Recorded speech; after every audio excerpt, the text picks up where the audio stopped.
ઓમ નમો ભગવતે વાસુદેવાય નમઃ. તમે સાંભળી રહ્યા છો ભક્તિની વાતો. નમસ્કાર મિત્રો. ભગવદ્ ગીતા અને તેના જ્ઞાન પર ઘણા લોકોએ કામ કર્યું છે. તમે કદાચ કેટલીય ગીતા સાંભળી હશે, પણ આજે અમે તમારી સામે ભગવદ્ ગીતાની એક નવી જ અને અલગ સમજૂતી રજૂ કરી રહ્યા છીએ. આ ગીતામાં શું ખાસ છે? જો કંઈ ખાસ છે તો તે છે શ્રી કૃષ્ણ અને તેમનું મિત્ર બનીને આપેલું માર્ગદર્શન. મિત્રો, આજના સમયમાં માણસ પાસે સુખ અને સગવડ તો છે, પણ મનની શાંતિ નથી. ચારે બાજુ ચિંતા છે, ગભરાહટ છે અને ભવિષ્યનો ડર છે. શું તમને ક્યારેય એવું લાગે છે કે જીવનમાં હવે કયો રસ્તો પકડવો? શું સાચું અને શું ખોટું? સંબંધોમાં કડવાશ હોય, નોકરી કે વ્યાપારની ચિંતા હોય, કે પછી પોતાના જ મનમાં ચાલતા વિચારોનું યુદ્ધ હોય, આપણે બધા ક્યાંક ને ક્યાંક અટવાયેલા છીએ. આપણે બધા તો માત્ર નિમિત્ત છીએ, પરંતુ આ અમારો એક નાનકડો પ્રયત્ન છે કે આજના આ દોડધામ ભરેલા જમાનામાં આ પવિત્ર ગ્રંથ આપણને સાચો રસ્તો બતાવે. આને કોઈ ધાર્મિક પુસ્તક સમજીને દૂર ન મૂકતા, કારણ કે ગીતાને આપણે બધા સરળતાથી સમજી શકીએ અને આપણા રોજિંદા જીવનમાં, કામકાજમાં કે ઘરમાં તેનો ઉપયોગ કરી શકીએ તેવી ભાષામાં અમારે તમને કહેવી છે. આમ તો ગીતા વિશે ઘણું બધું કહેવાયું છે, પણ ગીતામાં એવું તો શું ખાસ છે કે હજારો વર્ષો પછી આજે પણ તે આપણને રસ્તો બતાવે છે? જો એકદમ સાદી ભાષામાં કહીએ તો ભગવદ્ ગીતા એક જવાબ છે. દુનિયાના દરેક પ્રશ્નનો અને તમારી દરેક મુશ્કેલીનો જવાબ ગીતા છે. જીવન સાથે જોડાયેલો એવો કોઈ પ્રશ્ન નથી, એવી કોઈ નિરાશા નથી કે એવી કોઈ નિષ્ફળતા નથી જેનો ઉપાય શ્રીકૃષ્ણ ભગવદ્ ગીતામાં ન આપતા હોય. આપણા મન અને મગજમાં કોઈ પણ શંકા હોય, ઊંડી હતાશા હોય, એકલતા હોય કે કોઈ પણ પ્રકારની મૂંઝવણ હોય, દુનિયાના દરેક ધર્મ સંકટનો જવાબ આમાં છે.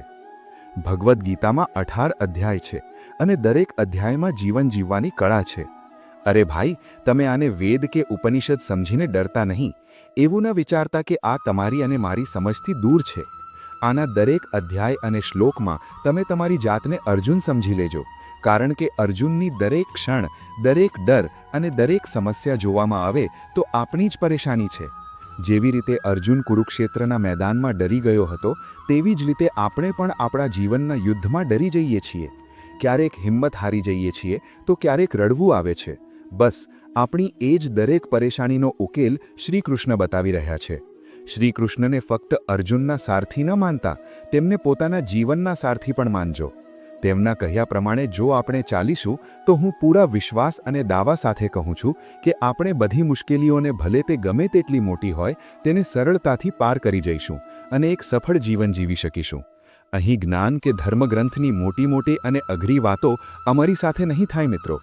અહીં તો તમારા અને મારા જીવનના રોજના અનુભવોની સાચી વાતો અને આપણી રોજની સમસ્યાઓની જ વાતો થશે અને તેનો ઉકેલ મળશે. તો ચાલો, તમારા મનને શાંત કરવા અને જીવનને નવી દિશા આપવા ભક્તિની વાતો સાથે આપણે જઈએ ભગવદ્ ગીતાના 18 અધ્યાયોની આ અદ્ભુત સફર પર. અધ્યાય 1, અર્જુન વિષાદ યોગ. આ અધ્યાયની શરૂઆત એક એવા રાજાના સવાલથી થાય છે જે આંખે તો અંધ છે જ, પણ પુત્રના પ્રેમમાં પણ આંધળો થઈ ગયો છે. ધૃતરાષ્ટ્રને ખબર હતી કે કુરુક્ષેત્રમાં શું થવાનું છે, છતાં મનમાં એક ઊંડો ડર હતો. એ ડર અને પોતાની મમતાને કારણે તે સંજયને પૂછે છે. ધૃતરાષ્ટ્ર ઉવાચ ધર્મક્ષેત્રે કુરુક્ષેત્રે સમવેતા યુયુત્સવઃ મામકાહ પાંડવાહ ચૈવ કિમ અકુર્વત સંજય. ધૃતરાષ્ટ્ર સંજયને પૂછે છે કે હે સંજય, ધર્મભૂમિ કુરુક્ષેત્રમાં યુદ્ધ કરવાની ઈચ્છાથી ભેગા થયેલા મારા અને પાંડવના પુત્રો શું કરી રહ્યા છે? અહીં એક બહુ મોટી વાત સમજવા જેવી છે. ધૃતરાષ્ટ્ર કુરુક્ષેત્રને ધર્મક્ષેત્ર કહે છે. તેમને ખબર છે કે આ લડાઈ સત્ય અને અસત્ય વચ્ચેની છે. તેઓ જાણે છે કે જ્યાં ધર્મ હશે ત્યાં જ વિજય થશે. છતાં પિતા તરીકેનો તેમનો સ્વાર્થ જુઓ. તે આખા કુળને એક નથી ગણતા. તે સ્પષ્ટ ભાગલા પાડે છે, મારા પુત્રો અને પાંડુના પુત્રો. જ્યારે ઘરનું વડીલ જ આવા ભાગલા પાડે, તારું અને મારું કરે, ત્યારે યુદ્ધ તો થવાનું જ છે ને. આપણા જીવનમાં પણ આવું જ છે. આપણા મનમાં પણ રોજ એક કુરુક્ષેત્ર રચાય છે. એક બાજુ સારા વિચારો છે એટલે કે પાંડવો, અને બીજી બાજુ ખરાબ વિચારો એટલે કે કૌરવો. આપણે પણ ધૃતરાષ્ટ્રની જેમ ઘણીવાર ખબર હોવા છતાં ખોટા વિચારોનો કે ખોટા માણસોનો પક્ષ લઈએ છીએ, કારણ કે આપણને તેના પ્રત્યે મોહ હોય છે. આ શ્લોક આપણને શીખવે છે કે જ્યારે આપણે સ્વજન અને પારકાનો ભેદભાવ રાખીએ છીએ ત્યારે જ જીવનમાં અને મનમાં મહાભારત સર્જાય છે. રાજાનો આ સવાલ સાંભળીને સારથી સંજય તેમને જવાબ આપે છે. સંજય ઉવાચ દૃષ્ટ્વા તુ પાંડવાનિકમ વ્યૂઢમ દુર્યોધનસ્તદા આચાર્યમુપસંગમ્ય રાજા વચનમ અબ્રવીત. સંજય આંખે દેખ્યો હાલ બતાવતા કહે છે કે હે રાજા, તે સમયે પાંડવોની સેનાની વ્યૂહરચના જોઈને રાજા દુર્યોધન ગુરુ દ્રોણાચાર્ય પાસે ગયા અને આ વચનો કહ્યા. હવે વિચારો મિત્રો, દુર્યોધન તો રાજા હતો, તેની પાસે મોટી સેના હતી, તો પછી તે ડરીને ગુરુ દ્રોણ પાસે કેમ ગયો? જ્યારે આપણી સામે કોઈ મોટી મુસીબત આવીને ઊભી રહે છે ને, ત્યારે આપણો અહંકાર ઓગળી જાય છે. પાંડવોની શિસ્તબદ્ધ અને મજબૂત સેના જોઈને દુર્યોધનના મનમાં ફાળ પડી ગઈ હતી. તેને ડર લાગ્યો કે ક્યાંક હું હારી તો નહીં જાઉં ને. સામાન્ય રીતે માણસ ડરી જાય ત્યારે કોની પાસે જાય?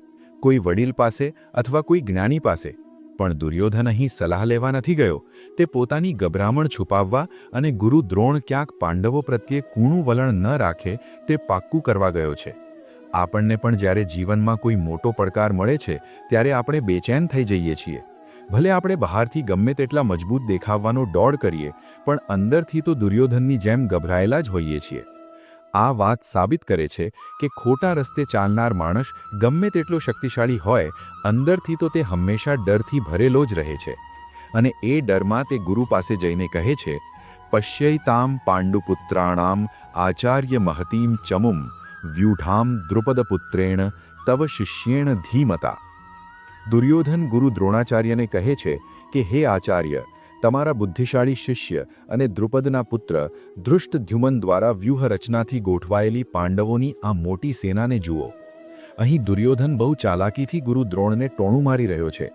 ધૃષ્ટદ્યુમન દ્રોણાચાર્યનો જ શિષ્ય હતો અને તે દ્રોણાચાર્યને મારવા માટે જ જન્મ્યો હતો એવી ભવિષ્યવાણી હતી. છતાં દ્રોણાચાર્યએ તેને વિદ્યા શીખવી હતી. હવે દુર્યોધન યાદ અપાવે છે કે જુઓ ગુરુદેવ, આ તમારી જ ભૂલનું પરિણામ છે. તમે જેને વિદ્યા આપી, આજે એ જ તમારો કાળ બનીને સામે ઊભો છે. આ શ્લોક આપણને શીખવે છે કે જ્યારે માણસ મુશ્કેલીમાં હોય છે ત્યારે તે પોતાની ભૂલ સ્વીકારવાને બદલે બીજાનો વાંક કાઢવાનું શરૂ કરે છે. દુર્યોધન અત્યારે ડરી ગયો છે એટલે તે ગુરુને ઉશ્કેરવાનો પ્રયત્ન કરે છે. વ્યૂહ શબ્દ પર ધ્યાન આપજો મિત્રો. જીવનમાં પણ સમસ્યાઓ સાદી સીધી નથી આવતી, તે વ્યૂહ એટલે કે જાળ બિછાવીને આવે છે. આપણે તેમાંથી નીકળવા માટે ફરિયાદ કરવાને બદલે હિંમત અને બુદ્ધિનો ઉપયોગ કરવો પડે છે. દુર્યોધન અહીં આપણને બતાવે છે કે જે માણસ અંદરથી નબળો હોય છે તે હંમેશા સામેવાળી વ્યક્તિની તાકાત જોઈને બીજાને ટોણા મારવામાં જ સમય બગાડે છે. અત્ર શૂરા મહેશ્વાસા ભીમાર્જુન સમાયુધિ યુયુધાનો વિરાટશ્ચ દ્રુપદશ્ચ મહારથઃ. દુર્યોધન ગુરુ દ્રોણાચાર્યને કહે છે કે હે ગુરુદેવ, આ પાંડવોની સેનામાં મહેશ્વાસા એટલે કે મહાન ધનુષ્યવાળા અને યુદ્ધમાં ભીમ તથા અર્જુન સમાન અનેક શૂરવીરો છે, જેમાં સાત્યકી, રાજા વિરાટ અને મહારથી દ્રુપદ પણ છે. મિત્રો, અહીં મહેશ્વાસા શબ્દ સમજવા જેવો છે. જેનું ધનુષ્ય અને નિશાન ક્યારેય ખાલી ન જાય તેને મહેશ્વાસા કહેવાય. અહીં દુર્યોધન બે મોટા નામ લે છે, ભીમ અને અર્જુન. આ બતાવે છે કે દુર્યોધનના મનમાં બાળપણથી જ ભીમના બળનો અને અર્જુનની વિદ્યાનો કેટલો મોટો ડર બેઠેલો છે. માણસ જ્યારે ગભરાયેલો હોય ને, ત્યારે તેને સામેવાળો સામાન્ય માણસ પણ પોતાના સૌથી મોટા દુશ્મન જેવો જ લાગે છે. અહીં દુર્યોધન ખાસ રાજા દ્રુપદનું નામ લે છે. તમને યાદ હશે કે દ્રોણાચાર્ય અને દ્રુપદ વચ્ચે જૂની દુશ્મની હતી. દ્રુપદે દ્રોણના અપમાનનો બદલો લેવા માટે જ યજ્ઞ કર્યો હતો અને તેમાંથી દ્રોણને મારનાર પુત્ર માંગ્યો હતો. દુર્યોધન બહુ ચાલાકીથી આ નામ બોલીને ગુરુ દ્રોણના ઘા પર મીઠું ભમરાવે છે અને તેમને યાદ અપાવે છે કે સામે તમારો કાળ ઊભો છે, એટલે શિષ્ય મોહમાં આવીને યુદ્ધમાં ઢીલાશ ન રાખતા. જીવનમાં પણ જ્યારે આપણો સ્વાર્થ હોય ત્યારે આપણે દુર્યોધન જેમ સામેવાળી વ્યક્તિની લાગણીઓનો ઉપયોગ કરતા અચકાતા નથી. દૃષ્ટકેતુશ્ચેકિતાનઃ કાશીરાજશ્ચ વીર્યવાન પુરુજીત કુંતી ભોજશ્ચ શૈબ્યશ્ચ નરપુંગવઃ. દુર્યોધન યાદી લંબાવતા કહે છે કે આ સેનામાં દૃષ્ટકેતુ, ચેકિતાન અને અત્યંત બળવાન કાશીરાજ પણ છે. આ ઉપરાંત પુરુજીત, કુંતીભોજ અને મનુષ્યોમાં શ્રેષ્ઠ એવા રાજા શૈબ્ય પણ છે. અહીં દુર્યોધન શત્રુની ઓળખ બહુ ઝીણવટથી આપે છે. તેણે વાપરેલો શબ્દ નરપુંગવ સમજવા જેવો છે. નરપુંગવ એટલે મનુષ્યોમાં સાંડ જેવો શક્તિશાળી અથવા નરોમાં શ્રેષ્ઠ. દુર્યોધન સ્વીકારે છે કે સામેવાળા રાજાઓ સામાન્ય નથી. અહીં કુંતીભોજનું નામ પણ છે. કુંતીભોજ એટલે કુંતીના પાલક પિતા અને સગપણમાં શ્રીકૃષ્ણના ફોઈના પિતા. દુર્યોધન જાણે છે કે સામે પક્ષે માત્ર દુશ્મનો નથી પણ સગા સંબંધીઓ પણ છે. છતાં સત્તાની લાલચ એવી છે કે તે આ સંબંધોને અત્યારે ગણકારતો નથી. આ શ્લોક આપણને શીખવે છે કે યુદ્ધમાં માણસ સંબંધો ભૂલી જાય છે. દુર્યોધન જે રીતે સામેના પક્ષની તાકાતનું વર્ણન કરે છે તે જોઈને લાગે છે કે તેણે યુદ્ધ પહેલાં કેટલી જબરદસ્ત તૈયારી કરી છે. જીવનમાં પણ મુસીબત સામે લડતા પહેલાં દુર્યોધનની જેમ શત્રુની તાકાતનો અંદાજ હોવો જરૂરી છે, પણ દુર્યોધનની જેમ મનમાં ડર રાખીને નહીં પણ સાવચેતી રાખીને. યુધામ મન્યુશ્ચ વિક્રાંતો ઉત્તમૌજાશ્ચ વીર્યવાન સૌભદ્રો દ્રૌપદેયાશ્ચ સર્વે એવ મહારથાઃ. દુર્યોધન છેલ્લે કહે છે કે પરાક્રમી યુધામન્યુ, બળવાન ઉત્તમૌજા, સુભદ્રા પુત્ર અભિમન્યુ અને દ્રૌપદીના 5 પુત્રો આ બધા જ મહારથી છે. અહીં મહારથી શબ્દ બહુ મહત્વનો છે. શાસ્ત્ર પ્રમાણે જે યોદ્ધા એકલો 10,000 ધનુર્ધારીઓ સાથે લડી શકે અને અસ્ત્રશસ્ત્રમાં નિપુણ હોય તેને મહારથી કહેવાય. દુર્યોધનને પાંડવોની આખી સેના મહારથીઓથી ભરેલી દેખાય છે. અહીં સૌભદ્ર એટલે સુભદ્રા અને અર્જુનનો પુત્ર અભિમન્યુ. અભિમન્યુ હજુ ઉંમરમાં નાનો હતો પણ દુર્યોધન તેને પણ મહારથી ગણે છે. કેમ? કારણ કે તે જાણે છે કે સિંહનું બચ્ચું પણ સિંહ જ હોય. દુર્યોધનના મનમાં ડર એટલો વ્યાપેલો છે કે તેને દ્રૌપદીના 5 પુત્રો પણ અત્યંત ભયંકર લાગે છે. તે દ્રોણાચાર્યને કહેવા માગે છે કે હે ગુરુદેવ, સામે પક્ષે કોઈ કાચું નથી. નાનું બાળક હોય કે મોટો રાજા, બધા જ આપણને હરાવવા સક્ષમ છે. મિત્રો, આ શ્લોક મનની સ્થિતિનું એક ઉત્તમ ઉદાહરણ છે. જ્યારે આપણો આત્મવિશ્વાસ તૂટી જાય છે ત્યારે આપણને નાની સમસ્યા પણ પહાડ જેવી લાગે છે. દુર્યોધન અત્યારે એ જ માનસિકતામાંથી પસાર થઈ રહ્યો છે. તે બહારથી ભલે સેના બતાવે છે પણ અંદરથી તો તે પોતાની હારની શક્યતાઓ ગણી રહ્યો છે. અત્યાર સુધી દુર્યોધને પાંડવોની સેનાના વખાણ કર્યા, પણ પછી તરત જ તેને ભાન થયું કે અરે, આ હું શું કરી રહ્યો છું? જો હું દુશ્મનના જ વખાણ કરીશ તો મારી સેના અને ગુરુ દ્રોણનો જુસ્સો તૂટી જશે. એટલે હવે પોતાની ગભરાહટ છુપાવવા અને પોતાની સેનાનો ઉત્સાહ વધારવા તે પેંતરો બદલે છે. તે હવે પોતાની તાકાતનું વર્ણન કરે છે. અસ્માકં તુ વિશિષ્ટાયે તાન નિબોધ દ્વિજોત્તમ નાયકા મમ સૈન્યસ્ય સંજ્ઞાર્થમ તાન બ્રવીમિતે. દુર્યોધન કહે છે કે હે દ્વિજોત્તમ એટલે કે બ્રાહ્મણોમાં શ્રેષ્ઠ, આપણા પક્ષમાં પણ જે મુખ્ય યોદ્ધાઓ છે તેમને પણ તમે સમજી લો. તમારી જાણકારી માટે મારી સેનાના જે નાયકો છે તેમના વિશે હું તમને કહું છું. મિત્રો, અહીંયા દુર્યોધને ગુરુ દ્રોણાચાર્ય માટે એક ખાસ શબ્દ વાપર્યો, દ્વિજોત્તમ. આનો અર્થ થાય છે બ્રાહ્મણોમાં શ્રેષ્ઠ. વિચારો, દ્રોણાચાર્ય અત્યારે સેનાપતિની ભૂમિકામાં છે, હાથમાં હથિયાર છે, તો તેમને શ્રેષ્ઠ યોદ્ધા કહેવાને બદલે શ્રેષ્ઠ બ્રાહ્મણ કેમ કહ્યા? અહીં દુર્યોધનનો મીઠો વ્યંગ અને કટાક્ષ છે. તે યાદ અપાવવા માંગે છે કે ગુરુદેવ, તમે જાતે તો બ્રાહ્મણ છો, તમારું કામ પૂજાપાઠ કરવાનું છે, યુદ્ધ કરવાનું નહીં. છતાં તમે લડી રહ્યા છો તો હવે પાંડવો પર દયા બતાવીને બ્રાહ્મણ ન બનતા પણ ક્ષત્રિયની જેમ લડજો. બીજી બાજુ દુર્યોધન ખૂબ જ ચાલાક છે. તેને ડર છે કે મેં પાંડવોના બહુ વખાણ કરી નાખ્યા, એટલે હવે તે વિષય બદલવા માંગે છે. આપણા જીવનમાં પણ આવું થાય છે. જ્યારે માણસ પોતાની ભૂલ ઢાંકવા માંગતો હોય અથવા પોતાની અસુરક્ષા છુપાવવા માંગતો હોય ત્યારે તે જોરશોરથી પોતાની તારીફો ગાવા લાગે છે. દુર્યોધન ગુરુને કહે છે કે સાંભળો, આપણી પાસે કોણ કોણ છે, જાણે કે ગુરુ દ્રોણને ખબર ન હોય. પણ આ તો દુર્યોધન પોતાને જ દિલાસો આપી રહ્યો છે. ભવાન ભીષ્મશ્ચ કર્ણશ્ચ કૃપશ્ચ સમિતિંજયઃ અશ્વત્થામા વિકર્ણશ્ચ સૌમદત્તિસ તથૈવ ચ. હવે દુર્યોધન પોતાની સેનાના મહારથીઓના નામ આપે છે. તે કહે છે, એક તો આપ, પિતામહ ભીષ્મ, કર્ણ અને સંગ્રામ વિજયી કૃપાચાર્ય તથા અશ્વત્થામા, વિકર્ણ અને સૌમદત્તનો પુત્ર ભૂરિશ્રવા. આ શ્લોકમાં રાજનીતિ અને માનસિકતાનો અદ્ભુત ખેલ છે. સેનાપતિ તો ભીષ્મ પિતામહ હતા, તો કાયદેસર પહેલું નામ તેમનું લેવું જોઈએ. પણ દુર્યોધને પહેલું નામ કોનું લીધું? ભવાન એટલે કે આપ, ગુરુ દ્રોણનું. કેમ? કારણ કે અત્યારે તે દ્રોણાચાર્યની સામે ઊભો છે અને તેમને માખણ લગાવી રહ્યો છે. તેને ડર છે કે ગુરુ ક્યાંક રીસાઈ ન જાય. પછી તેણે નામ લીધું કર્ણનું. કર્ણ દુર્યોધનનો સૌથી મોટો આધાર હતો. પછી નામ આવે છે કૃપાચાર્યનું, જેમને તેણે સમિતિંજય કહ્યા, એટલે કે જે હંમેશા યુદ્ધમાં વિજયી થાય છે. અને જુઓ, તેણે અશ્વત્થામાનું પણ નામ લીધું. અશ્વત્થામા દ્રોણાચાર્યનો પુત્ર હતો. દ્રોણાચાર્યને પોતાના પુત્ર પ્રત્યે અંધ પ્રેમ હતો. દુર્યોધન ઈશારામાં ગુરુને કહી રહ્યો છે કે ગુરુદેવ, જુઓ, તમારો પુત્ર પણ આ જ યુદ્ધમાં છે. જો તમે જીતશો તો જ તમારો પુત્ર જીવશે.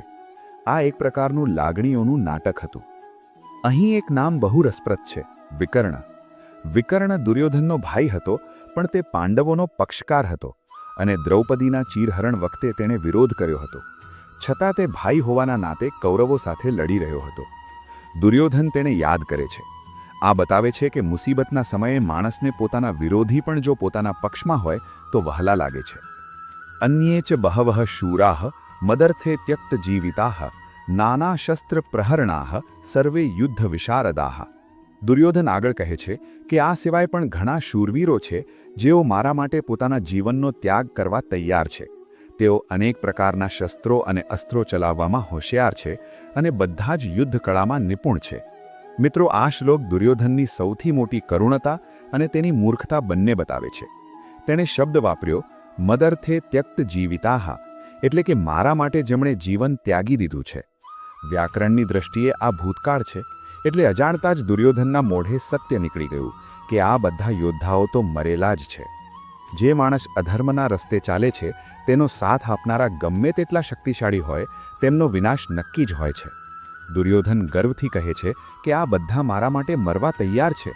તેને એ વાતનો સંતોષ છે કે લોકો તેના માટે જીવ આપી દેશે. પણ એક સાચો રાજા કે સાચો લીડર એ હોય જે વિચારે કે મારે મારા લોકોને જીવાડવાના છે, મરાવવાના નથી.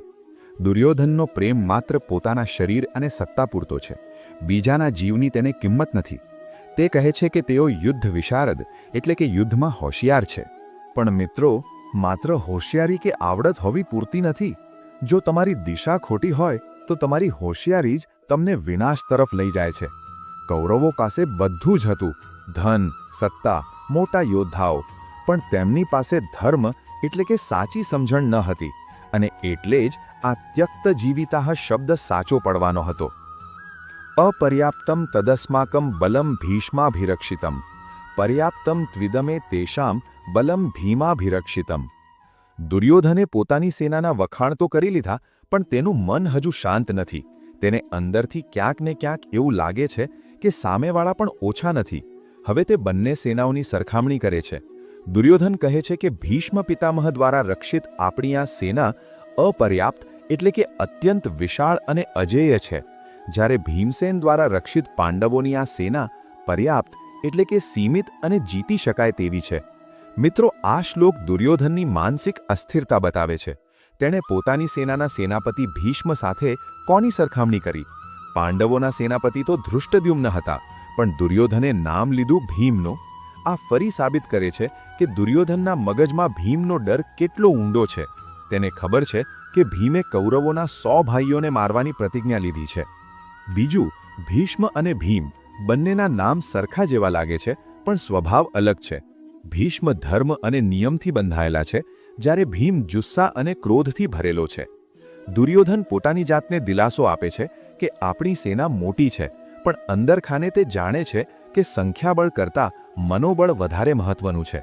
આપણા જીવનમાં પણ ઘણીવાર આપણી પાસે સાધનો તો ઘણા હોય છે, પણ જો આપણો આત્મવિશ્વાસ સામેવાળાના જુસ્સા સામે ટકી ન શકે તો એ સાધનો નક્કામા થઈ પડે છે. અયનેષુ ચ સર્વેષુ યથાભાગમ અવસ્થિતાઃ ભીષ્મમેવાભિરક્ષંતુ ભવંતઃ સર્વ એવ હિ. પોતાની સેનાના વખાણ કર્યા પછી અચાનક દુર્યોધન ગભરાઈ જાય છે અને આદેશ આપે છે કે માટે તમે બધા પોતપોતાના મોરચા પર અને વ્યૂહરચનાના દ્વાર પર સાવધાન રહીને માત્ર ભીષ્મ પિતામહનું જ રક્ષણ કરો. જુઓ મિત્રો, અહીં દુર્યોધનનો ડર સ્પષ્ટ દેખાય છે. થોડીવાર પહેલાં તે કહેતો હતો કે મારી સેના અજેય છે, અને હવે તે કહે છે કે બધું છોડો, બસ ભીષ્મ દાદાને બચાવો. તેને ખબર છે કે જ્યાં સુધી ભીષ્મ પિતામહ જીવે છે ત્યાં સુધી જ કૌરવોનો વિજય શક્ય છે. જો ભીષ્મ પડ્યા તો કૌરવોનું પતન નક્કી છે. એક રાજા તરીકે તેણે સેનાને એવું કહેવું જોઈએ કે દુશ્મનો પર તૂટી પડો, પણ તે કહે છે કે રક્ષણ કરો. એ આક્રમણ નહીં પણ બચાવની માનસિકતા છે. જે માણસ અંદરથી હારેલો હોય ને તે હંમેશા જીતવા કરતાં બચવા વિશે વધારે વિચારે છે. દુર્યોધન ભીષ્મનો ઉપયોગ એક ઢાળ તરીકે કરવા માંગે છે. આપણા સંબંધોમાં પણ ઘણીવાર આપણે આપણા સ્વાર્થ માટે વડીલોનો ઉપયોગ કરતા હોઈએ છીએ, દુર્યોધનની જેમ. તસ્ય સંજનયન હર્ષમ કુરુ વૃદ્ધ પિતામહ સિંહનાદમ વિનદ્ય ઔચેહિ શંખમ દધમૌ પ્રતાપવાન. આ ગભરાટ અને તેના મનની વાત કૌરવોમાં સૌથી વૃદ્ધ અને પ્રતાપી ભીષ્મ પિતામહ સમજી ગયા. એટલે દુર્યોધનના હૃદયમાં હર્ષ એટલે કે ખુશી ઉત્પન્ન કરવા માટે તેમણે સિંહની જેમ ગર્જના કરીને જોરથી શંખ વગાડ્યો. અહીં ભીષ્મ પિતામહનું વ્યક્તિત્વ સમજવા જેવું છે. દુર્યોધન બકદક કરી રહ્યો હતો, ડરી રહ્યો હતો, પણ ભીષ્મ એક શબ્દ પણ ન બોલ્યા. તેમણે સીધું કામ કર્યું, શંખ વગાડ્યો. આ ઘરના વડીલની નિશાની હોય છે. તેઓ બાળકની તકલીફ જોઈને ભાષણ આપવા નથી બેસતા, પણ તેને હિંમત આપવા માટે કાર્ય કરે છે. ભીષ્મ જાણતા હતા કે દુર્યોધન અધર્મી છે, યુદ્ધનું પરિણામ ખરાબ આવશે, છતાં તેમણે સેનાપતિ તરીકેની પોતાની ફરજ બજાવી. તેમણે સિંહનાદ જેવો શંખ વગાડીને દુર્યોધનને કહ્યું કે બેટા ડર નહીં, હું હજુ જીવું છું. આ શંખનાદ યુદ્ધની શરૂઆત હતી, પણ મજાની વાત એ છે કે ભીષ્માએ શંખ યુદ્ધ કરવા માટે નહીં પણ દુર્યોધનને ખુશ કરવા માટે વગાડ્યો હતો. ઘણીવાર વડીલો આપણી જીદ પૂરી કરવા માટે આપણો સાથ આપે છે, ભલે તેમને ખબર હોય કે આપણે ખોટા છીએ. આ શ્લોક સાથે જ હવે વાતો પૂરી થાય છે અને યુદ્ધના મેદાનમાં અવાજોની શરૂઆત થાય છે. તતઃ શંખાશ્ચ ભૈર્યશ્ચ પણવાનક ગોમુખાહ સહસૈવાભ્યહન્યંત સશબ્દસ્તુ મૂલોભવત. ભીષ્મ પિતામહે શંખ વગાડીને યુદ્ધનું એલાન તો કરી દીધું. હવે શું થયું? કૌરવોની સેનામાં એક સાથે દેકારો બોલી ગયો. જે શાંતિ હતી તે પડવારમાં ભયાનક અવાજોમાં ફેરવાઈ ગઈ. ત્યાર પછી શંખ, નગારા, ઢોલ, મૃદંગ અને રણશિંગળાઓ એક સાથે જ વાગી ઉઠ્યા અને તે અવાજ બહુ ભયંકર થયો. મિત્રો, કલ્પના કરો એ દ્રશ્યની. લાખો સૈનિકો, હજારો હાથી ઘોડા અને તેમાં એક સાથે વાગતા હજારો વાદ્યો. આ કોઈ સંગીત ન હતું, પણ કાળનો અવાજ હતો. તુમુલો શબ્દનો અર્થ થાય છે ભયંકર કોલાહલ. કૌરવોએ વિચાર્યું હતું કે આવો મોટો અવાજ કરીને અમે પાંડવોને ડરાવી દઈશું. યુદ્ધમાં અને જીવનમાં પણ આવું જ હોય છે. જે પક્ષ નબળો હોય અથવા જેની પાસે સત્ય ન હોય તે ઘણીવાર ઘોંઘાટ કરીને સામેવાળાને દબાવવાનો પ્રયત્ન કરતો હોય છે. આપણે ત્યાં કહેવત છે ને કે ખાલી ચણો વાગે ઘણો. કૌરવોની સેનાએ અત્યારે એવો જ દેકારો કર્યો છે, પણ શું પાંડવો આ અવાજથી ડરી ગયા? ના. હવે જુઓ પાંડવો તરફથી કેવી ભવ્ય એન્ટ્રી પડે છે. તતઃ શ્વેતૈર્યયૈર્યુક્તે મહતી સ્યંદને સ્થિતૌ માધવશ્ચ પાંડવશ્ચૈવ દિવ્યૌ શંખૌ પ્રદધ્મતુઃ. ત્યારબાદ સફેદ ઘોડાઓ જોડેલા ઉત્તમ અને વિશાળ રથમાં બેઠેલા શ્રી કૃષ્ણ અને પાંડવ પુત્ર અર્જુને પોતપોતાના દિવ્ય શંખ વગાડ્યા. આ શ્લોકમાં છુપાયેલા સંકેતો બહુ ઊંડા છે. પહેલું, શ્વેતૈ હયૈ એટલે કે સફેદ ઘોડા. સફેદ રંગ શાંતિ અને સત્યનું પ્રતીક છે. કૌરવો ભલે ગમે તેટલો કાળો કોલાહલ કરે, પણ પાંડવોના પક્ષે તો સાક્ષાત પ્રકાશ છે. બીજું, મહતી સ્યન્યને એટલે કે વિશાળ રથ. આ કોઈ સામાન્ય રથ ન હતો, તે અગ્નિદેવે અર્જુનને ભેટમાં આપ્યો હતો, જે બળી ના શકે તેવો અને અત્યંત મજબૂત હતો અને જેના સારથી સ્વયં ભગવાન હતા. ત્રીજું, સંજય કહે છે કે તેમણે દિવ્ય શંખ વગાડ્યા. કૌરવોના શંખ અને વાદ્યો માત્ર ભયંકર હતા, પણ કૃષ્ણ અને અર્જુનના શંખ દિવ્ય એટલે કે અલૌકિક હતા. જ્યારે ભગવાન તમારી સાથે હોય ને મિત્રો, ત્યારે તમારો અવાજ ઘોંઘાટ નથી બનતો, પણ શંખનાદ બની જાય છે. માધવ અને અર્જુને કૌરવોના દેકારાનો જવાબ ગભરાયા વગર પૂરી શાન અને ઠાઠથી આપ્યો. આ શીખવે છે કે દુનિયા ગમે તેટલો શોરબકોર કરે, જો તમે સાચા હોવ તો તમારી એક ગર્જના પણ કાફી છે. પાંચજન્યમ ઋષિકેશો દેવદત્તમ ધનંજય પૌંડ્રમ દધમો મહાશંખમ ભીમકર્મા વૃકોદરઃ. ઋષિકેશ એટલે કે શ્રી કૃષ્ણે પાંચજન્ય નામનો શંખ વગાડ્યો, અર્જુને દેવદત્ત નામનો શંખ વગાડ્યો અને ભયાનક કર્મો કરનારા તથા વરુ જેવું પેટ ધરાવનારા ભીમસેને પૌંડ્ર નામનો મહાશંખ વગાડ્યો. મિત્રો, અહીં દરેકના શંખના નામ છે, જેનું એક મહત્વ છે. શ્રી કૃષ્ણનો શંખ પાંચજન્ય હતો. કહેવાય છે કે આ શંખ એક દૈત્યના હાડકામાંથી બન્યો હતો, જે વિજયનું પ્રતીક છે. અર્જુનનો શંખ દેવદત્ત હતો, જે તેને ઇન્દ્રદેવે ભેટમાં આપ્યો હતો. પણ સૌથી રસપ્રદ વર્ણન અહીં ભીમનું છે.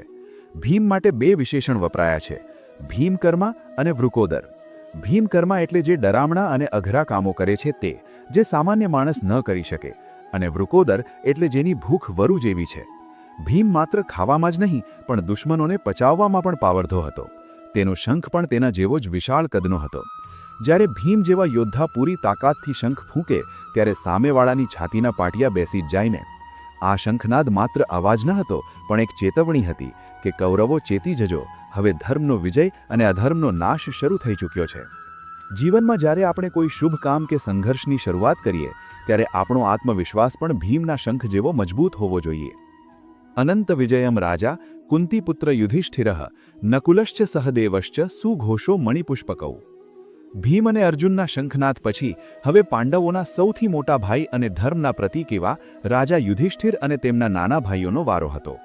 કુંતીપુત્ર રાજા યુધિષ્ઠિરે અનંત વિજય નામનો શંખ વગાડ્યો તથા નકુલ અને સહદેવે સુઘોષ અને મણિપુષ્પક નામના શંખ વગાડ્યા. મિત્રો, નામોમાં પણ કેટલો મોટો અર્થ છુપાયેલો છે તે જુઓ. યુધિષ્ઠિર ધર્મના રાજા હતા, સત્યના માર્ગે ચાલતા હતા, એટલે તેમના શંખનું નામ હતું અનંત વિજય. અનંત એટલે જેનો કોઈ અંત નથી. આ નામ જ બતાવે છે કે સત્યનો વિજય કાયમી હોય છે, જ્યારે અસત્યનો વિજય ક્ષણિક હોય છે. યુદ્ધ શરૂ થાય તે પહેલાં જ યુધિષ્ઠિરના શંખે જાહેર કરી દીધું કે અંતે જીત તો ધર્મની જ થશે. બીજી બાજુ નકુલ અને સહદેવ, જે દેખાવમાં સુંદર અને બુદ્ધિમાં શ્રેષ્ઠ હતા, તેમણે પણ સુઘોષ એટલે કે સારો અવાજ કરનાર અને મણિપુષ્પક એટલે કે રત્નોથી જડેલો શંખ વગાડ્યો. આ બતાવે છે કે પાંડવોનો દરેક ભાઈ પોતપોતાની આવડત સાથે એકજૂથ થઈને ઊભો છે. જીવનમાં પણ જ્યારે પરિવારના બધા સભ્યો પોતપોતાની આવડત સાથે એક દિશામાં કામ કરે ત્યારે વિજય અનંત બની જાય છે. કાસ્યાશ્ચ પરમેશ્વાસઃ શિખંડી ચ મહારથઃ દૃષ્ટદ્યુમ્નઃ વિરાટશ્ચ સાત્યકીશ્ચ અપરાજિતઃ. પાંચે પાંડવોના શંખનાદ પછી હવે તેમની સાથે જોડાયેલા મહારથીઓ અને રાજાઓનો વારો હતો, જેમણે પાંડવોનો સાથ આપવાનું નક્કી કર્યું હતું. શ્રેષ્ઠ ધનુષ્યવાળા કાશીરાજ, મહારથી શિખંડી, સેનાપતિ દૃષ્ટદ્યુમ્ન, રાજા વિરાટ અને જેને કોઈ હરાવી ન શકે તેવા અજેય સાત્યકીએ પણ પોતપોતાના શંખ વગાડ્યા. મિત્રો, આ શ્લોકમાં બે નામ બહુ મહત્વના છે, શિખંડી અને ધૃષ્ટદ્યુમ્ન. આ બંને યોદ્ધાઓ કૌરવોના મુખ્ય સેનાપતિઓના કાળ હતા. શિખંડી ભીષ્મ પિતામહના મૃત્યુનું કારણ બનવાનો હતો અને ધૃષ્ટદ્યુમ્ન ગુરુ દ્રોણાચાર્યના મૃત્યુનું કારણ. આ શંખનાદ સંભળાવીને પાંડવો જાણે કૌરવોને યાદ અપાવી રહ્યા છે કે જુઓ, અમે પૂરી તૈયારી સાથે આવ્યા છીએ. અહીં સાત્યકી માટે અપરાજિત શબ્દ વપરાયો છે, એટલે કે જે ક્યારે હાર્યો નથી. જ્યારે તમારી સાથે આવા યોદ્ધાઓ હોય જે હારવાનું જાણતા જ નથી, ત્યારે તમારું મનોબળ કેટલું મજબૂત હોય. આ શ્લોક આપણને શીખવે છે કે મુસીબત સામે લડવા માટે માત્ર આપણે પોતે જ નહીં પણ આપણી સાથે કેવા લોકો છે અને આપણી ટીમ કેવી છે તે પણ બહુ મહત્વનું છે. દ્રુપદો દ્રૌપદેયાશ્ચ સર્વશઃ પૃથ્વીપતે સૌભદ્રશ્ચ મહાબાહુઃ શંખાન દદ્મુ પૃથક પૃથકઃ. આ શંખનાદનો અવાજ હવે આખા કુરુક્ષેત્રમાં ફેલાઈ ગયો છે અને તેમાં બીજા પણ મોટા રાજાઓ જોડાયા છે. સંજય ધૃતરાષ્ટ્રને કહે છે કે હે પૃથ્વીપતિ રાજન, રાજા દ્રુપદ તેમજ દ્રૌપદીના પાંચે પુત્રો અને મોટી ભુજાઓવાળા સુભદ્રા પુત્ર અભિમન્યુએ પણ ચારે બાજુથી પોતપોતાના અલગ અલગ શંખ વગાડ્યા. અહીં સંજય ધૃતરાષ્ટ્રને પૃથ્વીપતિ કહીને એક કટાક્ષ કરે છે. તે યાદ અપાવે છે કે તમે રાજા છો, ધરતીના માલિક છો, પણ અત્યારે જુઓ, આખી ધરતીના રાજાઓ તમારી વિરુદ્ધ ભેગા થયા છે. અહીં અભિમન્યુ માટે મહાબાહુ શબ્દ વપરાયો છે. નાની ઉંમરના અભિમન્યુના હાથમાં પણ ગજબનું બળ હતું. દ્રૌપદીના પાંચે પુત્રો જે હજુ યુવાન હતા, તેઓ પણ આ ધર્મયુદ્ધમાં જોડાયા હતા. પૃથક પૃથક એટલે કે અલગ અલગ રીતે ચારે બાજુથી. મિત્રો, વિચારો કે જ્યારે ચારે દિશામાંથી આવા ભયંકર અને ઉત્સાહભર્યા અવાજો આવતા હોય ત્યારે સામેવાળાના હોશ ઉડી જાય. આ શંખનાદ એ પાંડવોની એકતા અને તેમના સંકલ્પનું પ્રદર્શન હતું. જીવનમાં પણ જ્યારે આપણે સત્ય માટે લડીએ છીએ ત્યારે આખી કાયનાત આપણી સાથે જોડાઈ જાય છે. બસ શરૂઆત કરવાની હિંમત હોવી જોઈએ. સઘોષો ધાર્ત રાષ્ટ્રાણામ હૃદયાની વ્યદારયત નભશ્ચ પૃથ્વીમ ચૈવ તુમુલો વ્યનુનાદયન. પાંડવોના આ પ્રચંડ શંખનાદની કૌરવો પર શું અસર થઈ? આપણે જોયું કે કૌરવોએ પણ ઘોંઘાટ કર્યો હતો, પણ તેનાથી પાંડવો ડર્યા નહોતા. પરંતુ જ્યારે પાંડવોએ વળતો જવાબ આપ્યો ત્યારે દ્રશ્ય કંઈક અલગ જ હતું. આ ભયંકર અવાજે આકાશ અને પૃથ્વીને ગજવી નાખ્યા અને ધૃતરાષ્ટ્રના પુત્રો એટલે કે કૌરવોના હૃદય ચીરી નાખ્યા. મિત્રો, આ શ્લોક બહુ જ સૂચક છે. સંજય કહે છે કે કૌરવોના હૃદય ચીરાઈ ગયા એટલે કે તેઓ થથરી ગયા. કેમ? કારણ કે ચોરના મનમાં ચાંદની. જે માણસ ખોટો હોય ને એને નાનો અવાજ પણ ડરાવી દે છે. કૌરવો પાસે સેના મોટી હતી, પણ તેમની પાસે સત્ય નહોતું. તેમના મનમાં પાપ હતું, એટલે પાંડવોનો આત્મવિશ્વાસ જોઈને તેમનું મનોબળ તૂટી ગયું. બીજી બાજુ કૌરવોના ઘોંઘાટથી પાંડવોને કોઈ અસર નહોતી થઈ, કારણ કે પાંડવોને ખબર હતી કે ધર્મ તેમની સાથે જ છે. જો આપણે સાચા હોઈએ તો દુનિયાનો કોઈ પણ ડર આપણને હલાવી શકતો નથી, પણ જો આપણે ખોટા હોઈએ તો આપણો પડછાયો પણ આપણને ડરાવે છે. અથ વ્યવસ્થિતાન દૃષ્ટ્વા ધાર્તરાષ્ટ્રાન કપિધ્વજઃ પ્રવૃત્તે શસ્ત્ર સંપાતે ધનુરુદ્યમ્ય પાંડવઃ ઋષિકેશમ તદા વાક્યમિદમાહ મહીપતે. જ્યારે બંને પક્ષે અવાજો શાંત થયા અને યુદ્ધ શરૂ થવાની તૈયારી હતી, ત્યારે અર્જુને શું કર્યું? સંજય કહે છે કે હે રાજન, ત્યાર પછી શસ્ત્રો ચાલવાની તૈયારી હતી તે સમયે કપિધ્વજ અર્જુને મોરચો માંડીને ઊભેલા કૌરવોને જોયા અને પોતાનું ગાંડીવ ધનુષ્ય હાથમાં ઉપાડ્યું અને ઋષિકેશ કૃષ્ણને આ વચન કહ્યું. મિત્રો, અહીં અર્જુન માટે એક બહુ જ સુંદર વિશેષણ વપરાયું છે, કપિધ્વજ. કપિ એટલે હનુમાનજી. અર્જુનના રથની ધ્વજા પર સાક્ષાત હનુમાનજી બિરાજમાન હતા. જ્યાં હનુમાનજી હોય ત્યાં બળ, બુદ્ધિ અને ભક્તિ ત્રણેય હોય. અર્જુને જોયું કે હવે વાતો કરવાનો સમય પૂરો થઈ ગયો છે, શસ્ત્રો ચાલવાની તૈયારી છે, એટલે તેણે પણ પોતાનું ધનુષ્ય ઉપાડી લીધું. આ એક યોદ્ધાની નિશાની છે. તે છેલ્લી ઘડી સુધી પરિસ્થિતિનું નિરીક્ષણ કરે છે અને પછી જ એક્શન લે છે. અર્જુન ડરતો નથી, તે તૈયાર છે. તેણે ધનુષ્ય ઉપાડ્યું પણ બાણ છોડ્યું નહીં. પહેલાં તેણે પોતાના સારથી અને પોતાના મિત્ર કૃષ્ણને કંઈક કહ્યું. અર્જુન વાચે, સેનયોરુભયોર મધ્યે રથમ સ્થાપય મે અચ્યુત. અર્જુને કૃષ્ણને શું કહ્યું? અહીંથી જ ગીતાના સંવાદની સાચી શરૂઆત થાય છે. અર્જુન બોલ્યા કે હે અચ્યુત, મારા રથને બંને સેનાઓની બરાબર વચ્ચે લઈ જઈને ઊભો રાખો. આ શ્લોકમાં અર્જુન શ્રીકૃષ્ણને અચ્યુત કહીને બોલાવે છે. અચ્યુત એટલે જે ક્યારેય પોતાની જગ્યાએથી ખસતા નથી અથવા જેનો ક્યારેય નાશ નથી થતો. બીજો અર્થ એવો પણ થાય કે જે પોતાના ભક્તોને ક્યારેય છોડતા નથી. અર્જુન જાણે છે કે ભલે આખી દુનિયા મારી વિરુદ્ધ હોય, પણ આ મારો સારથી મને ક્યારેય પડવા નહીં દે. પણ અર્જુને રથને વચ્ચે લઈ જવાનું કેમ કહ્યું? તેને લડવું હતું તો તે દૂરથી પણ બાણ મારી શકતો હતો. તો પણ ના, અર્જુન એક સમજદાર માણસ છે. તે સમસ્યાને ઉપર છલ્લી નહીં, પણ તેની વચ્ચે જઈને તેની આંખમાં આંખ નાખીને જોવા માંગતો હતો. આપણા જીવનમાં પણ જ્યાં સુધી આપણે મુસીબતની બરાબર વચ્ચે જઈને તેને તપાસીએ નહીં, ત્યાં સુધી તેનો સાચો ઉકેલ મળતો નથી. અર્જુનની આ જ જિજ્ઞાસા તેને વિષાદ તરફ અને પછી જ્ઞાન તરફ લઈ જાય છે. યાવદેતાન નિરીક્ષેહમ યોદ્ધુકામાન અવસ્થિતાન. અર્જુને શ્રીકૃષ્ણને રથ બંને સેનાઓની વચ્ચે લઈ જવાનું કહ્યું. પણ શા માટે? શું તેને ડર હતો? ના, અત્યારે અર્જુન ડરેલો નથી. અત્યારે તે એક સાવધાન યોદ્ધા છે. યુદ્ધ શરૂ કરતા પહેલા તે પોતાની સામે રહેલા પડકારને બરાબર માપી લેવા માંગે છે. તે કૃષ્ણને રથ ત્યાં લઈ જવાનું કારણ જણાવતા કહે છે કે હે કૃષ્ણ, જ્યાં સુધી હું યુદ્ધના મેદાનમાં ઊભેલા અને યુદ્ધ કરવાની ઈચ્છા રાખતા આ વિરોધી યોદ્ધાઓને બરાબર જોઈ ન લઉં કે આ યુદ્ધરૂપી વ્યાપારમાં મારે કોની કોની સાથે લડવાનું છે, ત્યાં સુધી રથને અહીં ઊભો રાખો. મિત્રો, અર્જુનનો દૃષ્ટિકોણ જુઓ.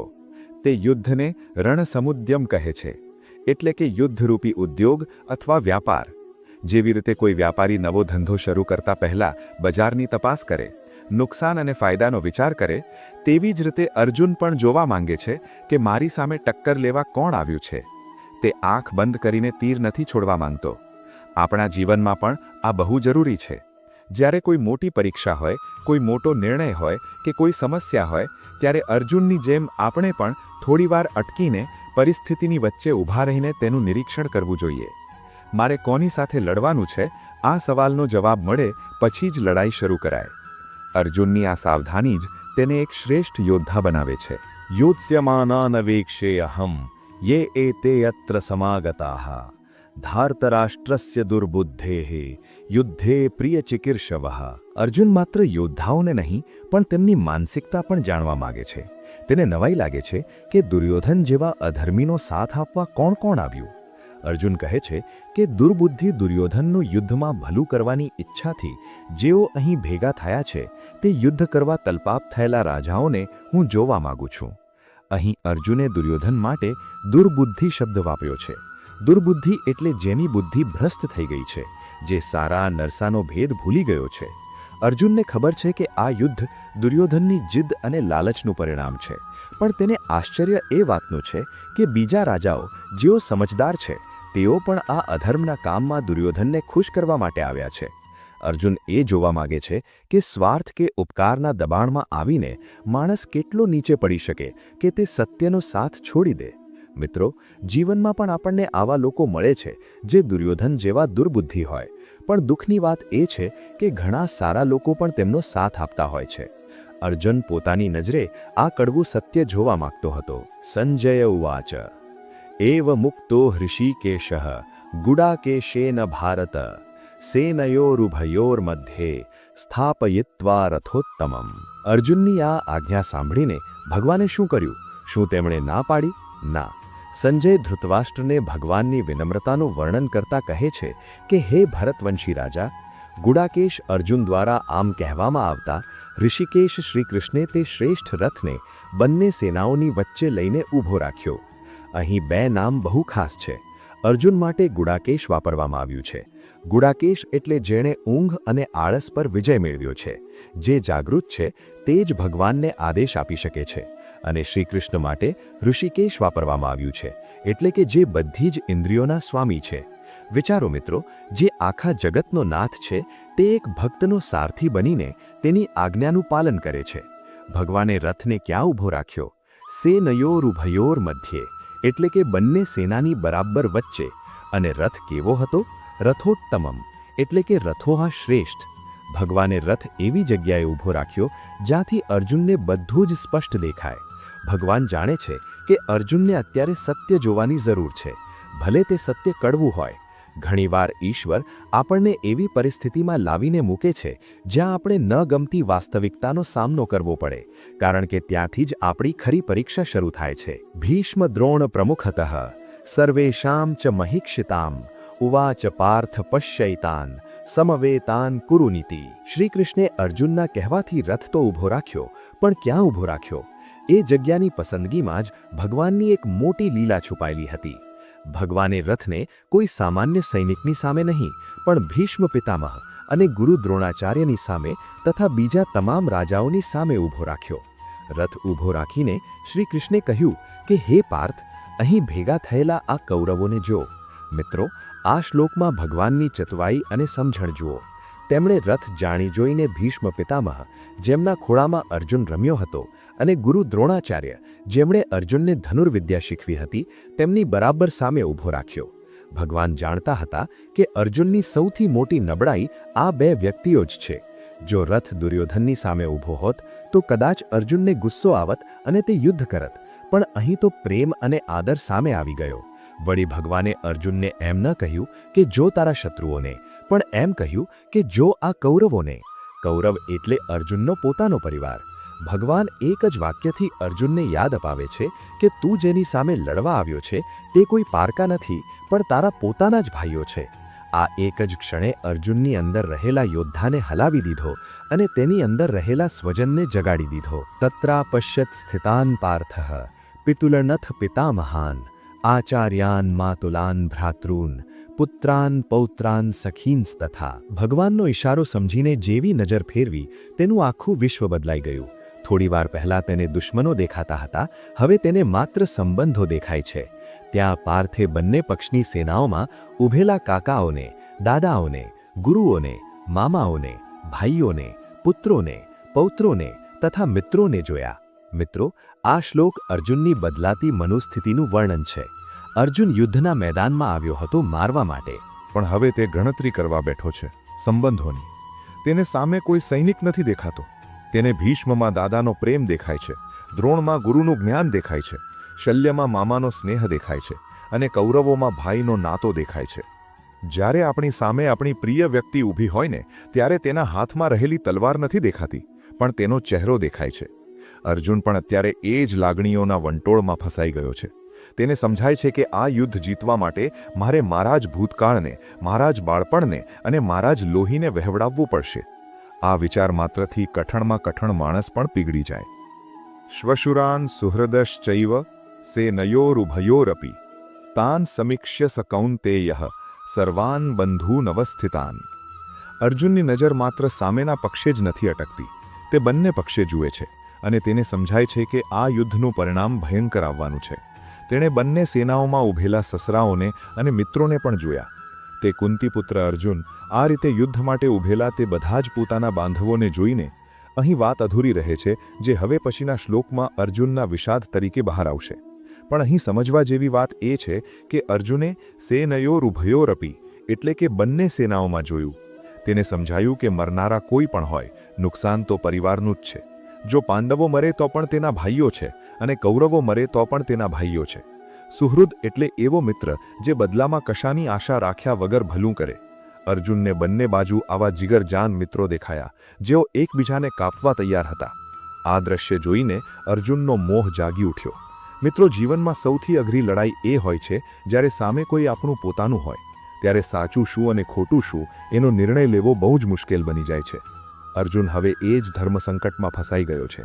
તેની પકડ ધનુષ્ય પરથી ઢીલી થવા લાગી છે. અર્જુન વાચ કૃપયા પરાયા વિષ્ટો વિષીદન નિદમબ્રવીત દૃષ્ટવે મમ સ્વજનમ કૃષ્ણ યુયુત્સુમ સમુપસ્થિતમ. આપણે જોયું કે અર્જુને રણ મેદાનમાં પોતાના સગા સંબંધીઓને જોયા. આ દ્રશ્ય જોયા પછી દુનિયાના સૌથી મહાન યોદ્ધાની શું હાલત થઈ? શું તેણે યુદ્ધની તૈયારી કરી? ના. તેની અંદર એક એવું તોફાન જાગ્યું જેણે તેના શરીર અને મન બંનેને તોડી નાખ્યા. અર્જુન હવે યોદ્ધા મટીને માત્ર એક લાગણીશીલ માણસ બની ગયો છે. અર્જુન બોલ્યો કે હે કૃષ્ણ, યુદ્ધ કરવાની ઈચ્છાથી અહીં ઊભેલા આ મારા સ્વજનો એટલે કે પોતાના માણસોને જોઈને હું અત્યંત કરુણા અને શોકથી ભરાઈ ગયો છું અને આ વચનો કહું છું. મિત્રો, અહીં અર્જુનની લાગણી માટે કૃપયા પરાયા વિષ્ટો શબ્દ વપરાયો છે. કૃપા એટલે દયા કે કરુણા. સામાન્ય રીતે દયા હોવી એ સારી વાત છે, પણ જ્યારે યુદ્ધના મેદાનમાં શત્રુ પર દયા આવે ને તો તે નબળાઈ બની જાય છે. અર્જુન અત્યારે મોહના કારણે નબળો પડી ગયો છે. તેણે કૌરવોને અત્યાચારી કે શત્રુ ન કહ્યા, પણ સ્વજન કહ્યા. જ્યારે આપણને સામેવાળામાં આપણું માણસ દેખાય ને ત્યારે આપણે તેની સામે લડી શકતા નથી. અર્જુનનું હૃદય અત્યારે પીગળી ગયું છે, પણ આ પીગળવું તેને ધર્મથી દૂર લઈ જઈ રહ્યું છે.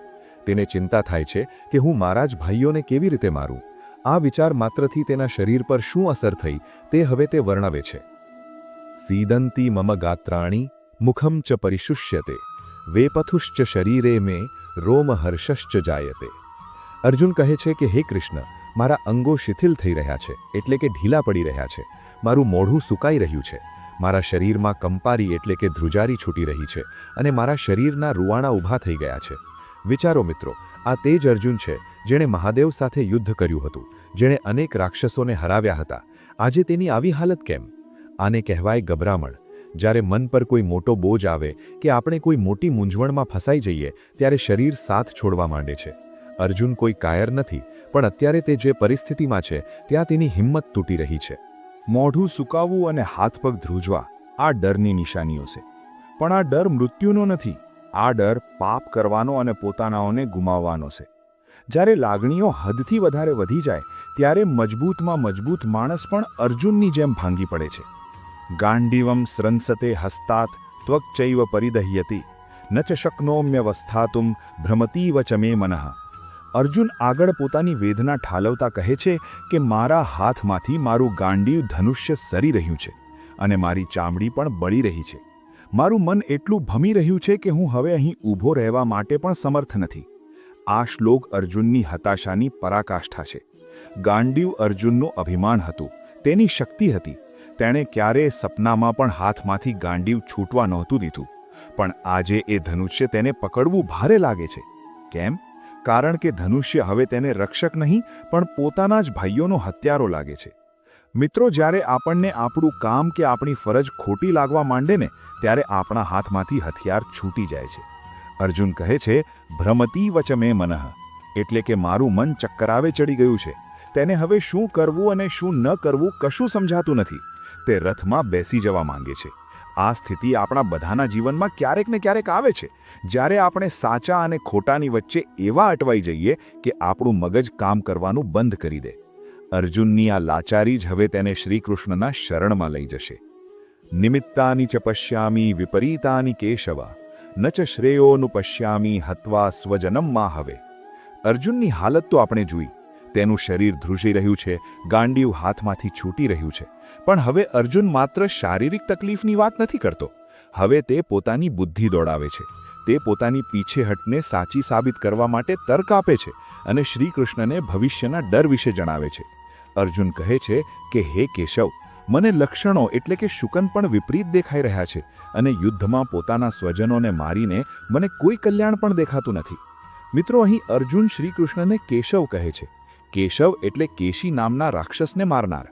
અર્જુન ઈશારામાં કહેવા માંગે છે કે હે પ્રભુ, તમે તો રાક્ષસોને માર્યા હતા, પણ તમે મને મારા જ ઘરના લોકોને મારવાનું કેમ કહો છો?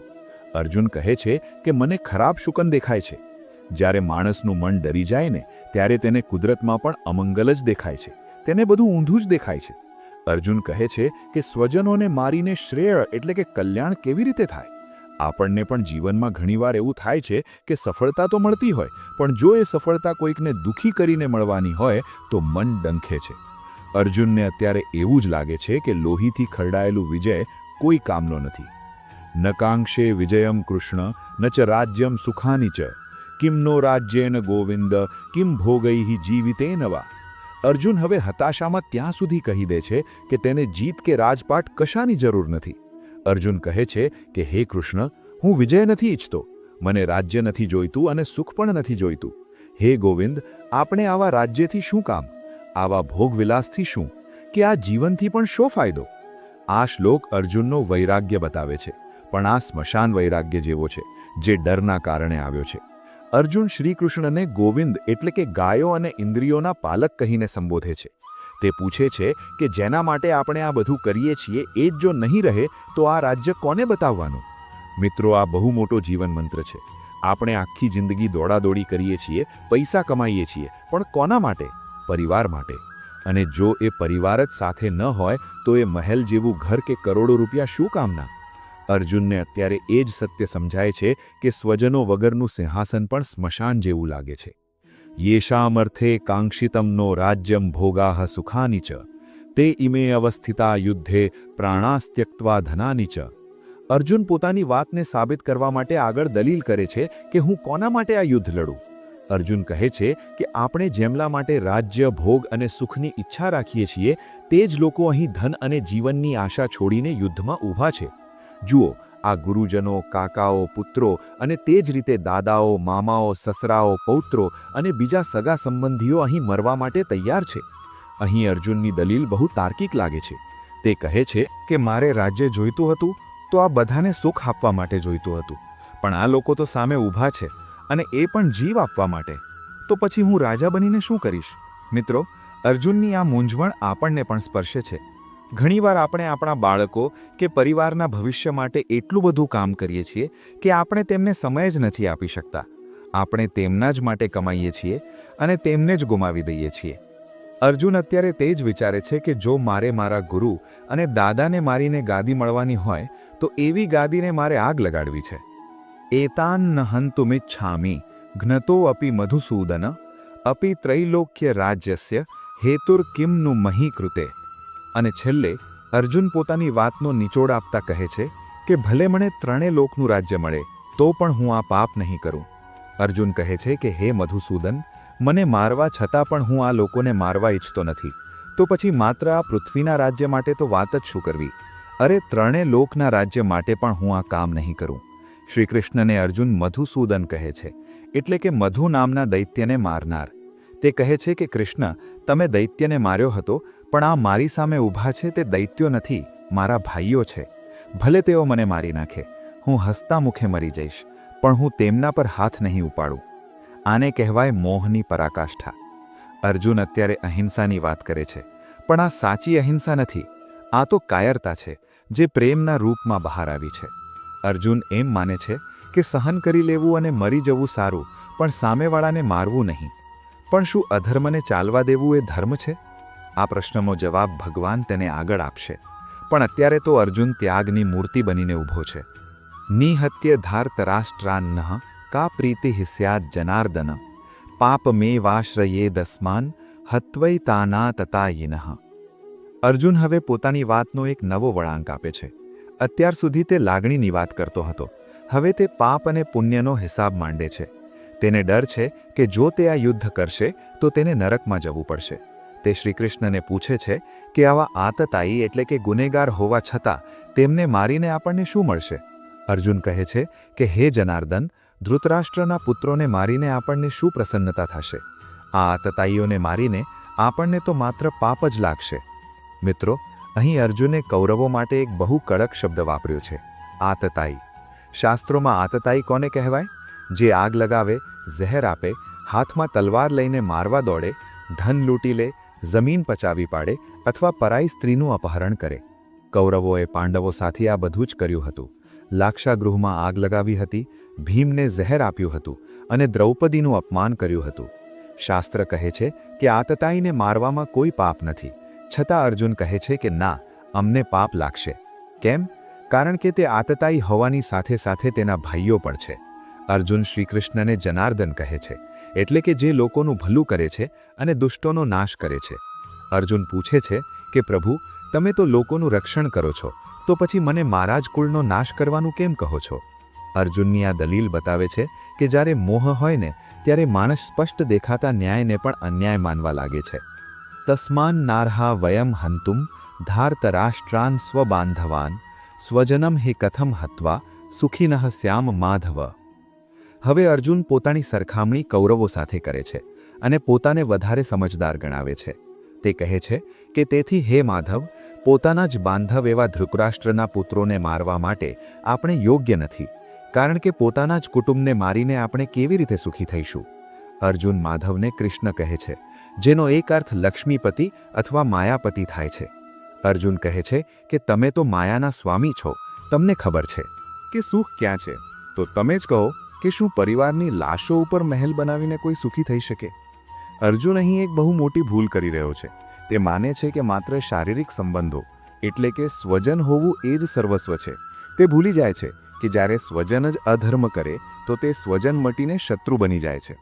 પણ અર્જુનની આંખે અત્યારે પ્રેમના પાટા બાંધેલા છે, એટલે તેને કૌરવોના ગુના દેખાતા નથી, માત્ર ભાઈચારો દેખાય છે. યદ્યપિએતે ન પશ્યંતી લોભોપહત ચેતસઃ કુલક્ષય કૃતમ દોષમ મિત્રદ્રોહે ચ પાતકમ કથમ ન જ્ઞેયમસ્માભિઃ પાપાદ અસ્માન નિવર્તિતુમ કુલક્ષય કૃતમ દોષમ પ્રપશ્યદ્ભિર્જનાર્દન. અર્જુન આગળ દલીલ કરે છે કે ભલે કૌરવો આંધળા થયા હોય, પણ આપણે તો દેખતા છીએ ને. અર્જુન કહે છે કે જો કે લોભથી જેમની બુદ્ધિ ભ્રષ્ટ થઈ ગઈ છે તેવા આ લોકો કુળના નાશથી થતા દોષને અને મિત્રો સાથે દ્રોહ કરવામાં થતા પાપને નથી જોતા. પરંતુ હે જનાર્દન, કુળના નાશથી થતા દોષને જાણનારા આપણે લોકોએ આ પાપથી દૂર રહેવાનો વિચાર કેમ ન કરવો જોઈએ? મિત્રો, આ શ્લોક અર્જુનની બૌદ્ધિક દલીલ છે. તે કહે છે કે દુર્યોધન અને તેના ભાઈઓ લોભોપહત ચેતસઃ છે, એટલે કે સત્તાના લોભમાં તેમનું ચિત્ત મરી પરવાર્યું છે, તેઓ ગાંડા થયા છે. પણ આપણે તો ડાયા છીએ ને. જો ગાંડો માણસ પથ્થર મારે તો શું ડાયા માણસે પણ સામે પથ્થર મારવો જોઈએ? અર્જુન પોતાને મહાન સાબિત કરવાનો પ્રયત્ન કરે છે કે હું સમજદાર છું, એટલે હું યુદ્ધ નહીં કરું. મિત્રો, જીવનમાં ઘણીવાર આપણે આપણી કાયરતાને ક્ષમાનું નામ આપી દઈએ છીએ. આપણે અન્યાય સહન કરી લઈએ છીએ અને મનને મનાવીએ છીએ કે જવા દેને, એ તો મૂર્ખ છે. પણ ગીતા શીખવે છે કે દુષ્ટોને મૂર્ખામીને સહન કરવી એ પણ એક પ્રકારનું પાપ જ છે. અર્જુન અત્યારે એ સમજવા તૈયાર નથી. તેને લાગે છે કે યુદ્ધ અટકાવીને તે કોઈ પુણ્યનું કામ કરી રહ્યો છે, જ્યારે વાસ્તવમાં તે અધર્મને મોકળું મેદાન આપી રહ્યો છે. કુલક્ષયે પ્રણશ્યંતી કુલધર્માઃ સનાતનાઃ ધર્મે નષ્ટે કુલમ કૃત્સ્નમ અધર્મોભિભવત્યુત. હવે અર્જુન એક સમાજચિંતકની જેમ વાત કરે છે. તેને ચિંતા છે કે જો આ યુદ્ધ થયું અને બધા પુરુષો મરી ગયા તો સમાજનું શું થશે? અર્જુન કહે છે કે કુળના નાશથી સનાતન કુળ ધર્મ નષ્ટ થઈ જાય છે અને ધર્મનો નાશ થતાં બાકી રહેલા આખા કુળને પણ અધર્મ દબાવી દે છે. મિત્રો, અર્જુનની આ ચિંતા બહુ વ્યાજબી છે. તે કહે છે કે યુદ્ધમાં લાખો પુરુષો મરી જશે, ઘરના વડીલો મરી જશે, તો પછી આવનારી પેઢીને સંસ્કાર કોણ આપશે? આપણા સનાતન કુળધર્મ એટલે કે પરંપરાઓ, રીત રિવાજો અને મૂલ્યો કોણ સાચવશે? જ્યારે ઘરમાં કોઈ વડીલ કે માર્ગદર્શક નથી રહેતું ત્યારે તે પરિવારમાં અરાજકતા ફેલાઈ જાય છે. અર્જુન કહે છે કે જો ધર્મ અને સંસ્કાર આપનારા જ નહીં રહે તો આખા સમાજમાં અધર્મ ફેલાઈ જશે. અર્જુન એક રાજા નહીં પણ એક ભવિષ્યચિંતક તરીકે વિચારે છે. તેને ડર છે કે આ યુદ્ધ માત્ર કૌરવોનો અંત નહીં પણ આપણી આખી સંસ્કૃતિનો અંત લાવી દેશે. આ જ ડર તેને યુદ્ધ કરવાથી રોકી રહ્યો છે. અધર્માભિભવાત કૃષ્ણ પ્રદુષ્યંતી કુલસ્ત્રિયઃ સ્ત્રીષુ દુષ્ટાસુ વાર્ષ્ણેય જાયતે વર્ણસંકરઃ. અર્જુનની ચિંતા હવે કુળ અને ધર્મના નાશથી આગળ વધીને સમાજની વ્યવસ્થા સુધી પહોંચે છે. તેને ડર છે કે યુદ્ધ માત્ર માણસોને નથી મારતું પણ આવનારી પેઢીઓને પણ બરબાદ કરી નાખે છે. અર્જુન હવે સ્ત્રીઓની સુરક્ષા અને સમાજના ભવિષ્ય વિશે વાત કરે છે. અર્જુન કહે છે કે હે કૃષ્ણ, જ્યારે કુળમાં પાપ વધી જાય છે ત્યારે કુળની સ્ત્રીઓ દૂષિત થઈ જાય છે, એટલે કે અયોગ્ય રસ્તે ચડી જાય છે. અને હે વાર્ષ્ણેય, જ્યારે સ્ત્રીઓ દૂષિત થાય છે ત્યારે વર્ણસંકર પ્રજા ઉત્પન્ન થાય છે. હવે મિત્રો, અહીં અર્જુન શ્રી કૃષ્ણને વાર્ષ્ણેય કહે છે કારણ કે કૃષ્ણ પોતે એક મહાન કુળમાંથી આવે છે. અર્જુનની ચિંતા એ છે કે યુદ્ધમાં ઘરના રક્ષક એટલે કે પુરુષો મરી જશે. જે ઘરમાં રક્ષણ કરવાવાળું કોઈ ન હોય ત્યાં અસુરક્ષા વધી જાય છે અને સ્ત્રીઓનું શોષણ થવાનો ડર રહે છે અથવા તે ભટકી જઈ શકે છે. યુદ્ધ માત્ર માણસોને નથી મારતું પણ આવનારી પેઢીઓને પણ બરબાદ કરી નાખે છે. અર્જુન હવે સ્ત્રીઓની સુરક્ષા અને સમાજના ભવિષ્ય વિશે વાત કરતા કહે છે, હે કૃષ્ણ, જ્યારે કુળમાં પાપ વધી જાય છે ત્યારે કુળની સ્ત્રીઓ દૂષિત થઈ જાય છે, એટલે કે અયોગ્ય રસ્તે ચડી જાય છે. અને હે વાર્ષ્ણેય, જ્યારે સ્ત્રીઓ દૂષિત થાય છે ત્યારે વર્ણશંકર પ્રજા ઉત્પન્ન થાય છે. અહીં અર્જુન શ્રી કૃષ્ણને વાર્ષ્ણેય કહે છે કારણ કે કૃષ્ણ પોતે એક મહાન કુળમાંથી આવે છે. શાસ્ત્રો માને છે કે સ્ત્રી એ સંસ્કૃતિની વાહક છે. બાળકને પહેલો સંસ્કાર માતા આપે છે. જો માતા જ સુરક્ષિત ન હોય અથવા તે જ સંસ્કાર ભૂલી જાય તો આવનારું બાળક કેવું પાકશે? અર્જુન કહે છે કે તેનાથી વર્ણશંકર પ્રજા જન્મે છે. વર્ણશંકરનો સાદો અર્થ થાય છે એવી પ્રજા જેને પોતાના ધર્મ, કર્મ કે બાપ દાદાના સંસ્કારોનું જ્ઞાન નથી, જે દિશાહીન છે. અર્જુનને ડર છે કે આ યુદ્ધ પછી જે નવી પેઢી આવશે એ સંસ્કાર વગરની હશે. સંકરો નરકાયૈવ કુલજ્ઞાનાનમ કુલસ્ય ચ પતંતિ પિતરો હ્યેષામ લુપ્તપિંડોદકક્રિયાઃ. જો આવી સંસ્કાર વગરની પેઢી આવી તો તેનું પરિણામ શું આવશે? અર્જુન આગળ કહે છે કે આવી વર્ણશંકર પ્રજા કુળઘાતીઓને અને આખા કુળને નરકમાં લઈ જવા માટે કારણ બને છે. પિંડ અને પાણીની ક્રિયાઓ એટલે કે શ્રાદ્ધ તર્પણ લુપ્ત થઈ જવાથી તેમના પિતૃઓ પણ નીચે પડી જાય છે અને દુર્ગતિ પામે છે. આ શ્લોક આપણી ભારતીય પરંપરાનો જીવ છે. આપણે માનીએ છીએ કે આપણે આપણા પૂર્વજોના ઋણી છીએ. પણ અર્જુન કહે છે કે જો નવી પેઢીને ધર્મની ખબર જ નહીં હોય તો તે શ્રાદ્ધ કોનું કરશે? તેઓ વડીલોને માન આપશે નહીં. જ્યારે ઘરમાંથી વડીલોનું સન્માન જતું રહે ત્યારે તે ઘર નરક જેવું બની જાય છે. અર્જુન કહે છે, હે કૃષ્ણ, આપણે તો મરી જઈશું પણ આપણા પિતૃઓ જે ઉપર બેઠા છે તેમને પણ દુઃખ થશે કે મારા વંશમાં હવે મને પાણી આપવાવાળું પણ કોઈ નથી. મિત્રો, અર્જુનની આ વાત આપણને પણ લાગુ પડે છે. આજે આપણે જોઈએ છીએ કે ઘણા ઘરોમાં પિતૃકાર્ય ભૂલાઈ રહ્યા છે અને કદાચ એટલે જ ઘરોમાં શાંતિ નથી. અર્જુન ભવિષ્યની આ બરબાદી જોઈને ધ્રુજી ઉઠ્યો છે. દોષૈ રેતૈઃ કુલજ્ઞાનાનમ વર્ણસંકર કારકૈઃ ઉત્સાદ્યન્તે જાતિધર્માઃ કુલધર્માશ્ચ શાશ્વતાઃ. આ અરાજકતાનું છેલ્લું પરિણામ શું આવશે? અર્જુન કહે છે કે વર્ણશંકર પેદા કરનારા આ કુળઘાતીઓના દોષોને કારણે સનાતન કાળથી ચાલ્યા આવતા જાતિધર્મ અને કુળધર્મ બંને નાશ પામે છે. અહીં બે શબ્દો સમજવા જેવા છે.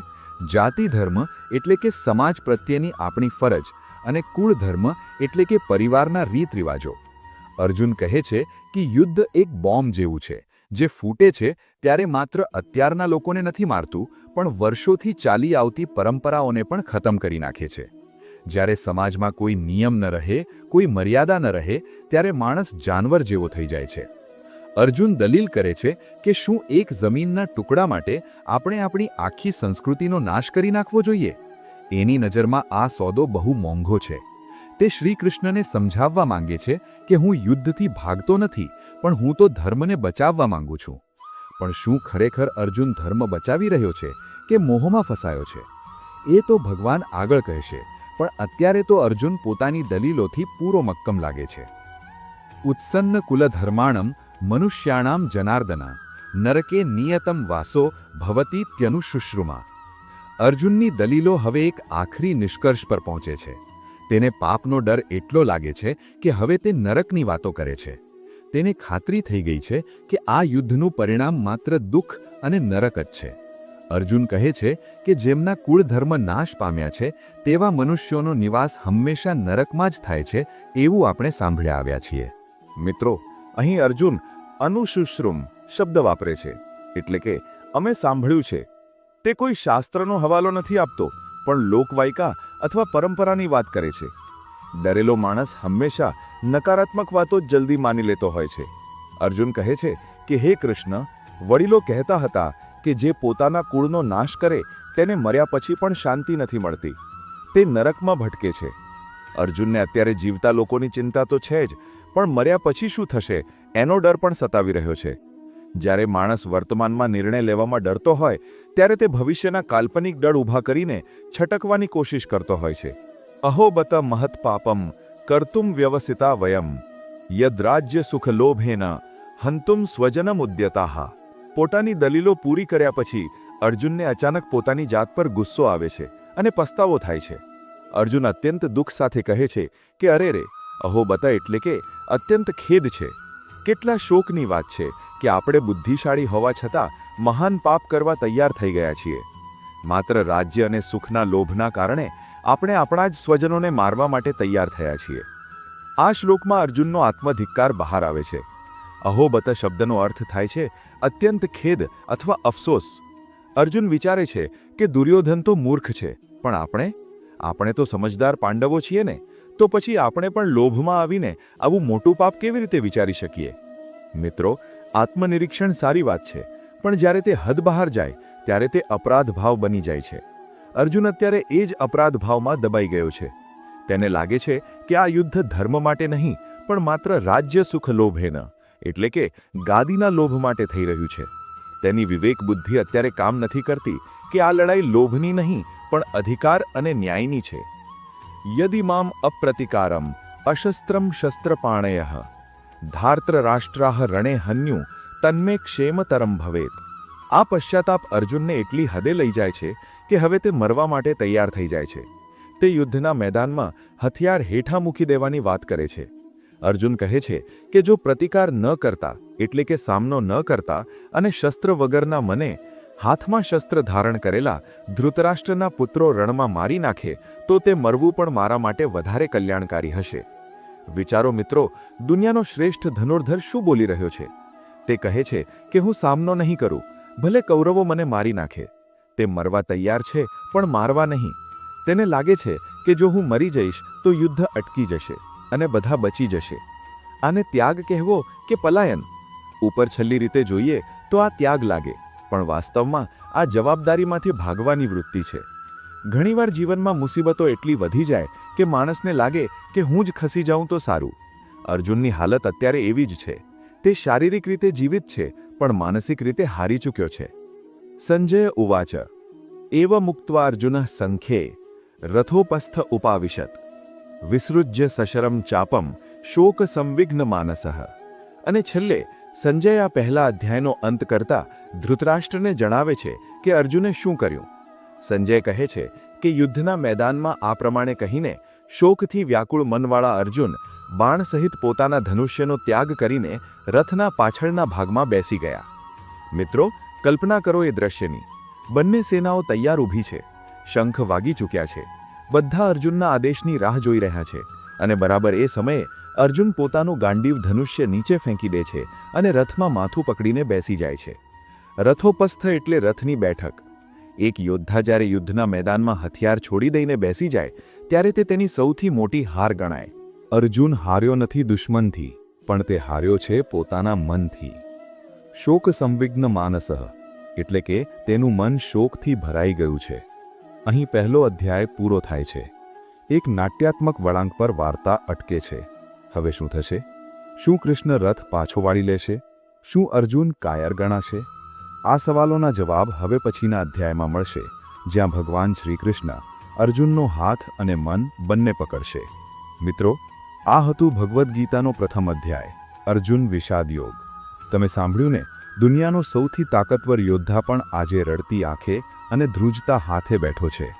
પણ યાદ રાખજો મિત્રો, જીવનમાં પડવું એ હાર નથી, પણ પડ્યા પછી ઊભા ન થવું એ સાચી હાર છે. અર્જુનનો આ વિષાદ, આ દુઃખ બીજું કંઈ નહીં પણ જ્ઞાનના પ્રકાશ તરફ જવાનું પહેલું પગથિયું છે. ક્યારેક જીવનમાં અંધકાર એટલા માટે જ આવે છે જેથી આપણે ભગવાનના પ્રકાશને ઓળખી શકીએ. આપણે બધા પણ ક્યાંક ને ક્યાંક અર્જુન છીએ. આપણી પાસે પણ સમસ્યાઓનું પોટલું છે, પણ ગભરાતા નહીં, કારણ કે આપણો સારથી પણ એ જ છે જે અર્જુનનો હતો. હવે પછીનો અધ્યાય એટલે કે અધ્યાય 2 તમારા જીવનનો સૌથી મહત્વનો વળાંક સાબિત થશે. શું થશે જ્યારે એક રડતો માણસ ભગવાનને સવાલ કરશે? બીજા અધ્યાયમાં આપણે જાણીશું કે શ્રી કૃષ્ણ કેવી રીતે અર્જુનના મોહને તોડે છે. ભગવાન અર્જુનના આંસુ લૂછવાને બદલે તેને લડતા કેવી રીતે શીખવાડે છે.